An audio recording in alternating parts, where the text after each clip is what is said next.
Hola a todos, bienvenidos a un programa más de Contraintuitivo. El día de hoy tenemos a un súper invitado, una persona a quien creo que nunca se lo he dicho, pero lo admiro mucho. Desde aquella vez que tuvimos la oportunidad de trabajar juntos, me parece una persona muy inteligente, muy capaz. Max es académico, es activista, es investigador, economista. Max, gracias por estar aquí el día de hoy. Yannick, muchas gracias por la invitación. La verdad me da un gusto igual también que nos podamos encontrar en este espacio distinto a 3 años después de donde andábamos en aquellos tiempos, pero buenísimo poder platicar y de verdad muchas gracias por la invitación. Y pues vamos a empezar con las preguntas más fáciles, no porque sea una pregunta menos importante, sino porque Max ya se la sabe, es exactamente su área de conocimiento. Y pues a mí me gustaría preguntarte para comenzar, Max, ¿cuál es la situación de la pobreza en este momento en México? ¿Ha cambiado algo en los últimos 3 años? Sí ha cambiado. La pobreza en México, digamos, lo primero es que bajo la idea de la medición oficial de pobreza aumentó durante estos 3-4 años que ya está empezando, digamos, del sexenio actual. Obviamente hay una causa que no podemos ignorar, que es el tema de la pandemia. Claramente el golpe que tuvo a los ingresos en México, pero a nivel mundial, la pandemia pues hizo que muchos hogares que antes no estaban en situación de pobreza, ahora hayan caído en situación de pobreza. Eso se combinó en México con temas, por ejemplo, de ciertas vulnerabilidades, principalmente el tema de la salud, el acceso a la salud. Pero eso hablando como de indicadores muy específicos, tal vez dicho de manera más general, en términos de la pobreza en México podemos ver al menos 2 tendencias que son distintas, que jalan para distinto lado, pero que son importantes ambas. Por un lado, y esto sí hay que resaltarlo, gracias al aumento del salario mínimo, el aumento sostenido, hay que decirlo, del salario mínimo durante los últimos años, eso ha empujado de cierta manera los salarios o los ingresos de los hogares más pobres, los ha empujado hacia arriba. Por el otro lado, tenemos diversas variables que se han modificado hacia abajo, digamos que han perjudicado a los hogares más pobres. La que más normalmente desde el Instituto de Estudios sobre Desigualdad señalamos es el tema de los ingresos por programas sociales, que para los hogares más pobres bajaron y bajaron mucho. Digamos, el saldo de eso sigue siendo un saldo negativo. Los hogares más pobres muestran una pérdida de ingresos generalizada, sumada de todo esto, y lo que sí es innegable es que pues el porcentaje de hogares en situación de pobreza aumentó en los últimos años. De hecho, la pobreza por ingresos aumentó, me parece, cerca de 5 millones de personas, ¿no? Entonces, eso de manera general en términos de la situación de pobreza. Otra cosa tal vez a decir nada más rápido es que, bueno, todo esto obviamente es algo histórico, ¿no? Es algo que se viene arrastrando de manera histórica y los altos índices de pobreza en México, pues básicamente con pequeñas diferencias no han cambiado en los últimos 30 años, ¿no? Entonces también eso es importante decirlo. Ese es el estado de la pobreza. ¿Cuál es el estado de la desigualdad? ¿Están directamente relacionados? ¿No crecen de ninguna manera separados? ¿Qué tienes que decirnos al respecto? Sí, me parece que, digamos, la desigualdad es, al final de cuentas, un problema social, llamémoslo así, que está sumamente relacionado con pobreza, pero efectivamente no siempre va en la misma dirección, ¿no? Algo que con las cifras oficiales del INEGI, sin modificarse nada, sin tratarse de alguna manera, pareciera que la desigualdad entre 2018 y 2020 bajó, mientras que, como decía ahorita, la pobreza aumentó, ¿no? Y eso puede pasar en algunos países. Se le conoce como, digamos, una disminución de la desigualdad por empobrecimiento. ¿Qué significa eso? Que en México entre 2018 y 2020 el ingreso promedio bajó, ¿no? Del ingreso promedio de todas las personas bajó y sobre todo, y esto es muy clásico en México, pasó en la crisis del 94, pasó en la crisis de 2008-2009, el ingreso de los hogares más altos, de los hogares, lo voy a entrecomillar por ahora, de los hogares con ingresos más altos, tal cual del 10% más rico del país, suelen caer de una manera importante cuando hay una crisis económica. Solían disminuir entre 15 y 20%, que es una suma importante, ¿no? La mayor parte de los hogares más pobres en México vieron disminuir sus ingresos, pero como el porcentaje es mucho más bajo que lo que disminuyó el ingreso de los más ricos, ciertos indicadores muestran o dicen que la desigualdad disminuyó en México. ¿Por qué?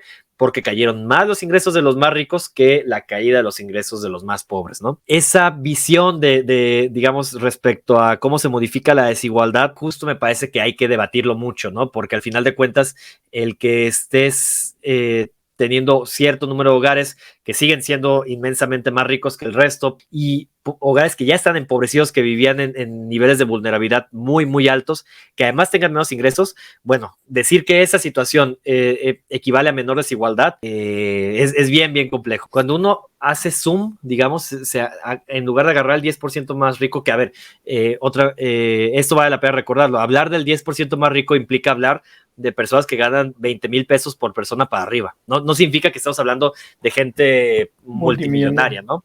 Y de hecho estoy redondeando hacia arriba, son cerca de 18, 17,000 pesos. Entonces ellos sí ven disminuir sus ingresos con las crisis, pero cuando haces el zoom a solo el 1% más rico, por ejemplo, normalmente ahí sí en todas las crisis que ha habido, el ingreso de ellos aumenta, ¿no? Entonces, también hay que mencionar que pues, lo que pasa es que los más ricos se siguen haciendo más ricos, mientras que todo el resto de la población se hace más pobre. Cuando lo ves desde ese punto de vista, ahí más bien uno mencionaría, bueno, ahí las brechas crecieron, ¿no? O lo complicado de hablar de estos temas de desigualdad con indicadores que te resuman así de fácil, que te digan aumentó o disminuyó la desigualdad, pues es ese, que depende mucho del indicador que haya. La realidad es que es mucho más complejo, que de algunas formas aumentó y de otras maneras esas brechas disminuyeron. Claro, y eso tiene mucho que ver con lo que te iba a comentar, porque estamos en un contexto muy polarizado, ¿no? Político polarizado, ¿no? Donde la gente todo es a favor de alguien o en contra de alguien y lo defiendo con odio, ¿no? Así, con pasión más bien, ¿no? Sí, pasión y odio. Exacto. Realmente te quería preguntar, ¿cómo lidias tú como académico con esto de que pues cualquier periodista, cualquier actor político, cualquier persona puede sacar un dato y decir prácticamente lo que quiera, ¿no? Porque los indicadores, como dices tú, no se pueden entender en solitario, ¿no? No se pueden entender como, este es positivo, aumentó, disminuyó, ¿no? Sino hay muchísimos factores y te van a decir, ¿cómo lidian ustedes desde la academia con eso, ¿no? Sí, creo que en general es difícil y muchas personas dirán que tratando de ser objetivos y no meter, digamos, posiciones políticas al respecto, me parece que eso es, si no utópico, pues al menos sumamente difícil, porque la mayoría de las personas, tanto activistas obviamente, como también académicas y académicos, parten de ciertos intereses políticos muy claros, ¿no? Por ejemplo, tal cual el interés que tenemos en el Instituto de Estudios sobre Desigualdad es básicamente pues justo tratar de mejorar los ingresos de los más pobres y disminuir la desigualdad, ¿no? ¿Cómo se llega a eso? Habrá posiciones políticas que lo vean sumamente distinto a uno, pero por un lado sí me parece importante eso, ser como muy transparentes en los objetivos finales que uno está buscando con la investigación, y otro, también ser sumamente transparentes en términos de cuáles son los métodos que estás utilizando, ¿no? Y digamos, transparentes en todo el proceso de metodología de investigación, porque un ejemplo que a mí me parece muy bueno fue esta investigación muy famosa o libro muy famoso de Thomas Piketty, de El Capital del siglo XXI, y lo que me parece que hizo muy interesante es que publicó en un sitio en línea todas las tablas, todos los datos que estuvo utilizando, ¿no? Entonces, lo que pasó mucho es que muchas personas accedían a esos datos, los trabajaban y decían, bueno, es que si lo ves de tal manera, realmente la desigualdad no está aumentando como dice Piketty, sino que está disminuyendo, ¿no? Al menos el hecho de ser así de transparente con la metodología te da la posibilidad de decir, ok, tanto esta es mi posición política como esta es la forma en la que yo llegué a esta conclusión y estos son los datos. Si tú lo agarras y te sale otra resultado, lo podemos debatir, ¿no? Pero en ningún momento vas a dudar de la veracidad, al menos de lo que yo estoy publicando, ¿no? O cómo estoy llegando a esa conclusión. Entonces me parece que al menos ese tipo de estrategias ayudan a eso, a ser muy transparentes con la posición y la perspectiva teórica, metodológica que uno utiliza y pues al final de cuentas también política. Estamos nosotros acostumbradísimos a esta frase, ¿no? De los números son fríos, ¿no? Y que no se puede discutir con los números. Se entendería, ¿no? Se entendería de, bueno, no me voy a pelear con la realidad porque estos números lo que están describiendo es la realidad. Sin embargo, yo considero, ¿no? Que la gente no tiene esa familiaridad con la manera de interpretar esos números. ¿Tú qué tanto crees que está vinculado esta falta de conocimiento o familiaridad con esta información, no solo con transparencia, sino tal cual familiaridad, ¿no? O sea, que los veamos en nuestra cotidianidad, con que la pobreza y la desigualdad se perpetúen en una sociedad como la mexicana. Sí, creo que está muy relacionado y para mí el ejemplo más claro de esta, como tú le llamas, frialdad de los números, digamos, me gustaría llamarle no desapego, pero sí al final de cuentas lejanía con las cifras. O sea, me parece muy lejano, por ejemplo, cuando hablamos de que en lugar de 100,000 millones de pesos para el programa Prospera. El programa que lo sustituyó, las becas Benito Juárez de educación básica, tienen 30,000 millones de pesos. Cifras tan grandes, la gente va a decir, 30,000 millones de pesos es una cifra tan grande que no me dice mucho, ¿no? Otro ejemplo es también cuando se habla de las riquezas tan grandes de los multimillonarios, ¿no? O sea, si llegan y te dicen que en tal año Ricardo Salinas Pliego era poseedor de 11,000 millones de dólares. Son cifras tan grandes que uno no tiene ningún tipo de manera de juzgar eso, ¿no? Entonces, me parece que algo bien importante cuando se habla de datos duros, porque al final la riqueza de alguien es un dato duro, el presupuesto asignado a algún programa social es un dato duro, pero cuando hablas de cosas tan grandes, creo que justo el tema es más bien como tratar de divulgarlo de una manera en que le haga sentido a la gente. Entonces,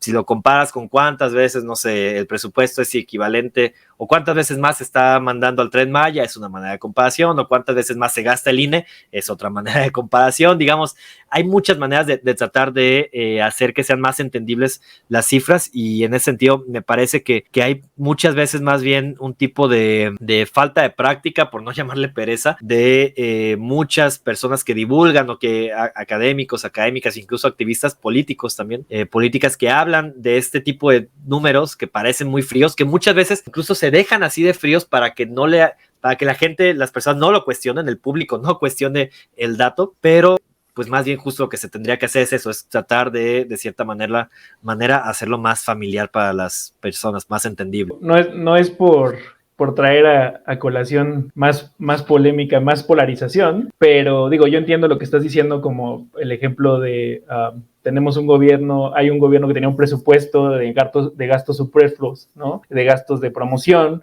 ¿no? Que era gigantesco, que abarcaba miles de millones de pesos, ¿no? Y cuando sale la nota, ¿no? De que el hijo de Andrés Manuel tiene unos tenis que si valen 20,000 pesos o 10,000 pesos, ¿no? 10,000 pesos y 20,000 pesos es algo con lo que todos podemos lidiar, ¿no? Incluso una persona que tiene ingresos por debajo del salario mínimo comprende lo que son 20,000 pesos, ¿no? Si 4,000 millones de pesos no suena a nada, sí, ¿no? Efectivamente, 4,000 millones de pesos es algo que jamás hemos visto en nuestra vida, ¿no? Bueno. Sí, que jamás hemos visto, y la verdad es que una vez hicimos una comparación, no me acuerdo cómo era, creo que era que si un día, por tratar de dar justo alguna manera de entenderlo mejor, ¿no? Si un día fuera, creo que 1,000,000 de pesos, ¿cuántos serían, por ejemplo, 40,000 millones de pesos? Y eran no sé cuántos años. Entonces ahí un poco dices, bueno, un día frente a, no sé, estoy inventando, no me acuerdo, 60 años, dices, ok, sí hay una gran diferencia, ¿no? Pero justo esa manera es mucho más entendible que el hablar, como decías ahorita, de esos números tan grandes y tan difíciles de magnificar, ¿no? ¿Tú crees que el problema también de comprender estos números, de comprender lo que es la pobreza, la desigualdad y comprender estos conceptos, la solución está en un proceso didáctico? No quiero asumir, pero te pregunto. Pues, digamos, mucho del trabajo que hacemos desde el INDECIG y también desde el proyecto de Gatitos contra la Desigualdad es justo, de cierta manera, no sé si llamarle didáctico, nosotros le llamamos tal cual de divulgación, pero es al final de cuentas hacer más comunes este tipo de cifras, este tipo de datos, y sobre todo, o al menos en el interés específico de estos dos espacios en los que participo, disminuir los sesgos que existen respecto a cómo entendemos eso, ¿no? Entonces, por ejemplo, sí, o sea, si nos dicen que Carlos Slim o Ricardo Salinas Pliego se están quedando con miles de millones de pesos al año, pues no te dice mucho, pero si partimos de la idea, y esto sí probado al menos en algunas investigaciones académicas, que mientras mejor conocimiento se tiene de la desigualdad, y sobre todo mientras mejor conocimiento tienes del espacio o la ubicación en la que te encuentras dentro de este que algunos le llaman pirámide social, o de esta distribución desigual que hay en México, del estrato social en el que te ubicas, mucho se relaciona con que termines exigiendo más frecuentemente políticas redistributivas, ¿no? Entonces, un ejemplo es, muchas veces no se está a favor de impuestos a ciertos impuestos progresivos, porque se dice que se va a afectar más a los hogares más ricos o a las clases medias altas, y pues a lo mejor yo estoy en contra de eso porque yo creo que pertenezco a la clase media alta y que ese tipo de impuestos me afectarían a mí en lugar de beneficiarme. Pero luego, cuando ves justo este tipo de datos que te tratan de dar a entender mejor tu posición dentro de la desigualdad en México, pues terminas apoyando tal vez este tipo de impuestos, digamos, a los ingresos, ¿no? O a la riqueza. Eso mismo pasa también con estas razones que existen, estos mitos que existen de cómo alguien llega a ser rico, cómo alguien llega a ser pobre, como al final de cuentas existen muchos sesgos o mitos, que lo decía, sobre cómo pasa esto, pues también eso termina haciendo que se perpetúe. Si nadie exige política más redistributiva, si en México nadie exige impuestos, pues nadie los va a poner, ¿no? O incluso López Obrador va a anunciar orgulloso que no va a aumentar los impuestos, cuando esa es una de las razones justo por las cuales se reproduce la desigualdad, ¿no? Pero basado justo en un apoyo popular. Entonces, el tema de estas percepciones que le llamamos sobre desigualdad, estos entendimientos sobre desigualdad de la población en general, sí termina afectando al final de cuentas mucho en cómo se continúa y reproduce la desigualdad. Bueno, y más o menos parece que estamos sincronizados, Max, porque más o menos para allá iba la pregunta. ¿Qué tanto influye la cultura en que se perpetúe la pobreza y la desigualdad? Y con cultura me refiero a estas ideas como, por ejemplo, desde que en los hogares se dice, es que es una gente de bien porque trabaja, ¿no? O hay que trabajar para avanzar o trabajar para progresar, ¿no? Cuando, pues en realidad, muchísima información y muchísimos datos dicen, pues la persona trabajadora, la persona que sí se está esforzando, dedicando a trabajar, no es la persona que está saliendo adelante. La cultura, ¿no? Esto que te enseñan de niños, esto que es a que te van transmitiendo estas ideas de que una persona sí es rica es porque se lo merece. Esas ideas, ¿qué tanto influyen en que se perpetúe la pobreza y la desigualdad? Sí, justo como bien dices, vamos sincronizados. Al final de cuentas me parece que es cultural. Yo lo acotaría con la palabra narrativas, digamos, para evitar justo que se mezcle con esta idea de la cultura de la pobreza, que de hecho es una teoría muy conocida, al menos en la academia, la cultura de la pobreza, que más bien dice lo contrario, ¿no? La pobreza se reproduce porque las personas en situación de pobreza heredan a su descendencia, digamos, a sus hijos e hijas, les heredan ciertas costumbres, ciertos hábitos como nocivos, ¿no? O vicios que terminan, los hijos, las hijas terminan reproduciéndolos cuando crecen, son justo la razón por la cual, y todo esto entrecomillado, eso es lo que dice esta teoría, esa es la razón por la cual nunca salen de la pobreza, ¿no? Entonces, sí, justo, como bien dices, en términos de cultura, al menos cuando se habla de la cultura de la pobreza, a eso se refiere. El tema acá efectivamente es algo cultural, pero es algo cultural más que está asociado con las narrativas, ¿no? Con estas justo narrativas como la narrativa meritocrática, que pues básicamente lo que dice es los más ricos son ricos porque son talentosos y se esfuerzan, y pues, lo contrario es los más pobres son pobres porque o no tienen talento o no se esfuerzan, ¿no? Entonces, justo me parece que ese tema de narrativas, de las percepciones que tenemos, las narrativas, las actitudes, se conoce también las actitudes hacia la desigualdad, actitudes hacia la pobreza, hacia la redistribución, terminan siendo justo los factores claves para esa reproducción de la desigualdad, justo porque por un lado legitiman la desigualdad, o sea, si tú crees que quien está arriba merece estar arriba porque es talentosa y porque es trabajadora, legitimas esa desigualdad. ¿Cuál fue el último dato de cuánto tenía Slim del total de la riqueza? Creo que en México como 20%, no me acuerdo, cerca de ahí. Legitimas que una sola persona sea dueña de todo eso, ¿no? No sé si alguien crea de verdad que esta persona es quién sabe cuántos millones de veces más trabajadora o más talentosa que el resto de la población como para tener ese nivel de acaparamiento sobre la riqueza, pero bueno, al final de cuentas el tema es que justo ese tipo de aspectos subjetivos que ahorita mencionabas y que yo también coincido, temas de narrativas legitiman la desigualdad, y al legitimarla pues hace que continúe. ¿Cuál es la razón por la cual la Revolución Francesa se dio y fueron por los reyes? Porque en algún momento perdió legitimidad que esas personas pues se quedaran con lo que se quedaban y tuvieran esa posición de poder, ¿no? Entonces aquí, ¿por qué no pasa esto en estas sociedades actuales, modernas del siglo XXI? Pues porque creemos o hay algo que legitima que que tenga ese nivel de acaparamiento sobre el total de la riqueza. La otra vez tenía una discusión con una persona, ¿no? Y yo le decía que yo creo que en la historia de la humanidad nadie se ha hecho multimillonario trabajando. Nadie nunca se ha hecho multimillonario esforzándose más, dedicándole más tiempo, porque todos tenemos un tiempo limitado y pues todos tenemos también las limitaciones físicas, ¿no? ¿Tú crees que en la humanidad se ha hecho multimillonario alguien trabajando? A ver, lo voy a partir en dos la respuesta. Una es en la antigüedad, y con la antigüedad me refiero a, digamos, antes de la Revolución Industrial, si lo quieres ver, o incluso todavía en el siglo XIX, las personas ricas se jactaban, o sea, las personas de las élites se jactaban de no trabajar. O sea, eso hay que decirlo bien claro. O sea, esta idea de que trabajando te haces rico es algo súper reciente, súper moderno y yo diría súper perverso, que tal cual la palabra meritocracia se empezó a usar a mitad del siglo XX se usaba como una idea utópica y más bien distópica, en donde decían no queremos que nunca haya una tiranía que ejerzan los más talentosos y los más trabajadores sobre el resto de la población. De ahí empezaron a hablar de meritocracia y en algún momento mutó de ser una crítica a ser algo que se supone deben buscar las sociedades, ¿no? Lo que sí diría, y esto por ejemplo coincide, no sé, Branko Milanovic en su libro Capitalism Alone, que habla de las nuevas formas modernas del capitalismo. En general, no va a pasar que una persona solo con trabajo se haga rica o se haga millonaria. Lo que sí puede pasar, y por eso conoce este capitalismo de países como México, los países occidentales de ingresos altos y demás, los conoce como regímenes liberales meritocráticos, ¿no? Que son súper desiguales, que manejan esta idea meritocrática de que con trabajo vas a llegar hasta arriba, que en la mayoría de los casos no va a pasar eso, pero puede que sí haya uno que otro colado o colada, donde pues por alguna razón sí nació en una situación precaria, sí trabajó y sí llegó a ser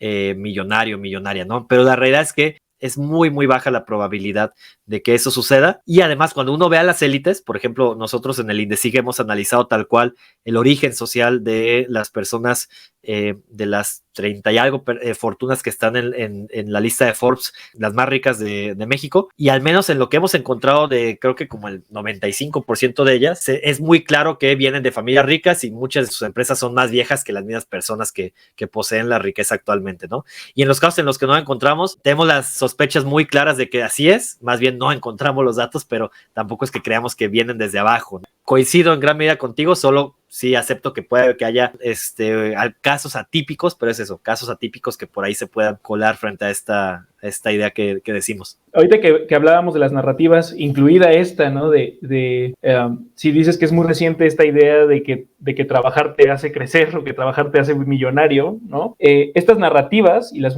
que mencionabas anteriormente en el tema sobre cultura, ¿no? ¿Tú crees que son diseñadas? O sea, ¿tú crees que son a propósito o son, digamos, consecuencia del modelo neoliberal, de la mercadotecnia, de cómo se ha construido esta jerarquía ahora dirigida por las empresas, ¿no? ¿Son narrativas diseñadas o son consecuencia orgánica de la manera en la que estamos llevando la economía? Yo diría que es ambas, tal vez un poco más cargado a la segunda. O sea, no creo que haya habido tal cual un comité de una élite económica a nivel mundial, reptiliana, que se haya juntado y haya dicho, la manera de jugar nuestra riqueza es hablando de que esto es algo meritocrático, ¿no? Tal cual no creo que haya pasado eso, pero sí creo que muchas acciones, múltiples acciones de las élites, tratan de orientar las narrativas hacia ese lado. Insisto, si bien no creo que sea tal cual una cúpula que se puso a planear eso, pero sí hay un montón de interacciones que vienen desde las élites económicas que sí tratan de reforzar estas ideas de estas narrativas meritocráticas, ¿no? Por ahí muchos, o existe esta frase muy conocida de que la historia la escriben los vencedores, ¿no? Entonces, en este sentido, básicamente eso es lo que hacen las élites vencedoras en el llegar justo a la élite, a ser la parte dominante de la sociedad, ya sea élites políticas o económicas, pues tienen todas las razones para instrumentar este tipo de narrativas, apoyarlas, meterles presupuesto para tratar de promoverlas en distintos ámbitos, pero eso no significa que sea algo como 100% orquestado o 100% planeado, sino que yo creo que más bien es eso. El hecho de que de manera general las familias ricas defiendan esta idea de que llegaron a ser ricas o millonarias por trabajo y por esfuerzo, lo reproducen, lo tratan de hacer en ese movimiento común, digamos, de apoyar la narrativa meritocrática desde las élites. Supongamos que si tú tienes una varita mágica, ¿no? Tienes una varita mágica de convencimiento. Puedes convencer a cualquier persona de que haga exactamente lo que tú quieras. Puedes ir con empresarios, puedes ir con el gobierno, puedes ir con la población directamente. ¿A quién convencerías de que hiciera qué para, quizá no desaparecer, pero sí reducir a un nivel que permita a la gente vivir tranquilamente, reducir la desigualdad en México. Y solo hay una oportunidad, ¿verdad? De hacer ese tipo de convencimientos, o múltiples. Es que, digamos... Pues si tienes múltiples, pues ya te vas por persona, ¿no? Pero es un esfuerzo, digamos que es un esfuerzo. Tienes una vida también tú, Max. No tienes límite. Entonces, ¿en qué la vas a invertir? A eso iba, que si fuera una sola, creo que contrario a lo que hay, hablando de contraintuitivo, me parece que lo más intuitivo sería decir, pues hay que convencer a los ricos de que hay que contribuir más a los impuestos, de que hay que repartir su riqueza, ¿no? Pero, digamos, si convences a la élite económica del país de que vale la pena redistribuir mucho más, pero no convences al resto de la población, me parece que es menos redituable o implicaría estrategias sumamente distintas a que hiciera lo contrario, más bien que convencieras a la población, y eso es lo que yo haría entonces, convencieras a la mayoría de la ciudadanía de que uno, que es ilegítimo que tan poquitas manos estén quedando con una parte tan amplia de la riqueza o de los ingresos, y en ese sentido, pues, digamos, es ilegítima la desigualdad, y en ese sentido, pues que deberían de exigir mayor redistribución, ya sea mediante políticas públicas de redistribución, impuestos y programas de protección social, ya sea mediante movimientos sociales, como sea, y por eso justo me interesa más el ir con la base, digamos, de la ciudadanía. Creo que justo para allá iría esa varita mágica del convencimiento, y convencer a la población de que merecen mucho más de lo que se quedan, y los que están hasta arriba no se merecen lo que acaparan, ¿no? Hay otros trabajos que me parecen súper valiosos, o activismos que más bien trabajan con las élites y trabajan con pedirles a ellas o convencerlas de que deben de redistribuir mucho más su riqueza, ¿no? Son igual de valiosos, pero pues a mí creo que me parece más importante convencer a la mayoría de la ciudadanía de que es ilegítima la desigualdad y que hay que exigir mucha más redistribución. Pues esa respuesta, aunque yo no estaba en ninguna junta de gatitos contra la desigualdad, me parece que esa respuesta es la que engloba el espíritu de tu iniciativa, ¿no? Convencer a la gente de que merecen más y de que la riqueza que tienen otros es ilegítima, que no significa que que tengas un problema personal con la persona que la tiene, ¿no? Sino estamos hablando tal cual de la riqueza. Y, a ver, Max, esta es probablemente la pregunta más difícil que te voy a hacer. A ver, sí. Es muy personal, ¿no? Te comentaba que el concepto de contraintuitivo, pues es buscar nuevas opciones o nuevas perspectivas ante el constante fracaso, ¿no? De ciertos discursos, de ciertas verdades, ¿no? Tenemos, a veces, esos discursos están sustentados en hechos que son irrefutables, y sin embargo, siguen estampándose con pared, ¿no? Yo estoy consciente de que le has dedicado gran parte de tu vida adulta hasta el momento a este tema, ¿no? ¿Cómo lidias con ese poco avance que se tiene a veces, ¿no? ¿Cómo lidias tú personalmente con, no es fracaso, pero con esa lentitud de progreso sobre este tema? Anímicamente. Anímicamente, sí. Pues es que fíjate que más bien, y creo que eso es lo que nos trata de convencer desde acá, sí notamos ciertos cambios. A ver, voy a hablar desde lo más general, no, más bien, desde lo más particular a lo más general. Desde lo más particular, por ejemplo, sí notamos cada vez que se habla más de meritocracia. O sea, a mí me tocó empezar a escribir temas en medios de divulgación de esto hace ya 7 años. Creo que fue el primer artículo que salió así en un medio de divulgación, justo que hablaba, era un artículo, ya ni me acuerdo qué conductores de Televisa eran importantes en aquel tiempo, que hablaban algo de que había que chingarle, decían, y que quienes los criticaban a ellos era porque no le habían chingado, una cosa así. Eso es muy antiguo, esto ya muchas personas ni se han de acordar. Durante esos años en estar trabajando los temas, me parece que sí hay un avance bien claro en términos de cómo cada vez se habla más de desigualdad, cada vez se habla mucho más de esta legitimidad, de la riqueza, de esto del pobre es pobre porque quiere. Es una frase que ya no solo la encuentras en Gatitos contra la Desigualdad, digamos, la encuentras en todos, en muchísimos lados, ¿no? Todo eso me parece que cada vez sí se ve un avance, ¿no? Entonces, otra vez, usando términos académicos que no son tan fáciles de divulgar, la cuestión social, se le llama, está cambiando. Entonces, la cuestión social en años anteriores, digamos, lo que le interesa a la población, lo que interesa a las políticas públicas, digamos, como los problemas que son evidentes que tienen que resolverse en décadas anteriores era claramente la pobreza. Y todo el mundo sabía que lo que había que atacar era la pobreza y la desigualdad no importaba lo más mínimo. Recientemente, con recientemente me refiero a del 2014 para acá, del 2012 para acá, o tal vez más bien el evento con el que suele relacionarse esto es la crisis financiera de 2008, 2009, hizo que muchas personas dijeran, ok, la pobreza es un problema, pero el problema más grande o el problema por el que tenemos esto de la pobreza es justo la desigualdad, ¿no? Justo con el tema de la crisis de 2008, cuando se salvaba a las grandes empresas de que quebraran, mientras que los directores generales de esas empresas recibían bonos, mientras habían despedido a muchísima gente y habían provocado hambre y miseria a nivel mundial.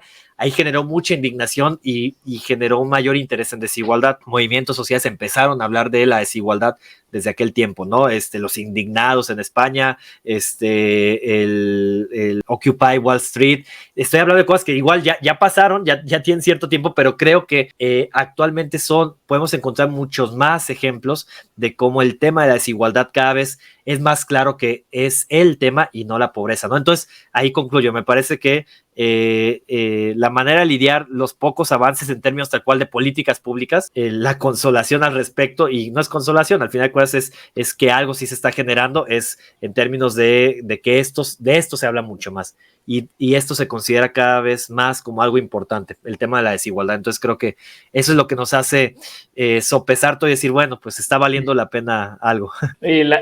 La última pregunta, Max. Después de esta economía, tú ya lo dijiste, estamos avanzando, pero después de esto, ¿hay una mejor versión de esta economía o hay una nueva economía?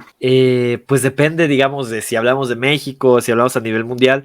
Ha habido ciertos cambios positivos, por ejemplo, igual a nivel mundial, sí cada vez se reconoce más, digamos, no sé, el tema de los derechos humanos en términos de protección social. Me parece que sí están mejorando ahí. El tema es que tal vez a la par de que eso va mejorando y va avanzando, otra vez dependiendo de dónde metamos el foco, pero en muchos aspectos sí tenemos niveles mayores de desigualdad, ¿no? También hay otros aspectos, por ejemplo, estas mediciones también que hace Branko Milanovic, muy interesantes a nivel mundial de la desigualdad mundial, digamos tal cual, la desigualdad de todas las personas en el mundo parece que va disminuyendo, más que porque los más ricos esté bajando sus ingresos, eso no está pasando, ellos siguen incrementando sus ingresos, porque en algunos rincones a nivel mundial, sobre todo en China y sobre todo en India, pues los ingresos de los más pobres están aumentando, pero por otros la realidad es que los más ricos se siguen siendo más ricos y siguen acaparando una parte mayor, entonces me parece que por ahí hay avances y por acá hay retrocesos. Entonces, pues ni modo, por un lado mejora y por otro lado empeora, creo que es lo que diría al respecto. Max, antes de que te vayas, ¿alguna cosa que quisieras compartir con el público de Contraintuitivo? Lo único tal vez que con eso me gustaría cerrar es justo que vale mucho la pena ponerle atención a este tipo de aspectos subjetivos de la desigualdad. Digamos, justo economistas como yo o colegas que están muy acostumbrados a hacer estos análisis desde lo objetivo, desde cuánto de riqueza se queda Slim, cuánto de ingresos tienen los más pobres, cuál es el porcentaje o gas en pobreza. Eso es muy importante, pero eso ya lo tenemos muy trabajado, ¿no? Y se está mejorando, pero ahí hay mucho, digamos, trabajo ya hecho. Donde no hay mucho y donde estamos tratando de poner la atención desde el INDECIG y desde otros lados es justo en el tema de los aspectos subjetivos, de estas narrativas que legitiman la desigualdad y que hacen que este objetivo se quede así. Entonces, nada, me parece que justo seguir proyectos como el que hacemos nosotros y seguramente muchos otros proyectos más que ponen el foco en el tema subjetivo de la desigualdad, creo que es fundamental para pues tratar de generar más igualdad en el futuro. Entonces eso, el tema subjetivo de desigualdad, que les sigamos poniendo mucha atención. Muchísimas gracias, Max. No olviden seguir a Gatitos contra la Desigualdad, no por la desigualdad, esos vinieron después. Los contrarios. Al Instituto de Estudios sobre la Desigualdad, que Max dirige junto con otras personas también muy valiosas. Síganlo también en Twitter, rojo-neón, rojo-neón. @rojo_neón. Para mantenerse a tanto y pues para sumar esfuerzos. Como dice Max, fue una pregunta malintencionada esa de cómo lidiar con eso anímicamente, pero Max la respondió muy bien. Efectivamente, cada vez hay más gente hablando de estos temas y una manera muy eficiente de hacerlo es conversando con Max y con sus proyectos en redes sociales. Este fue Contraintuitivo. Muchas gracias, Max, por haber aceptado la invitación y nos vemos la próxima.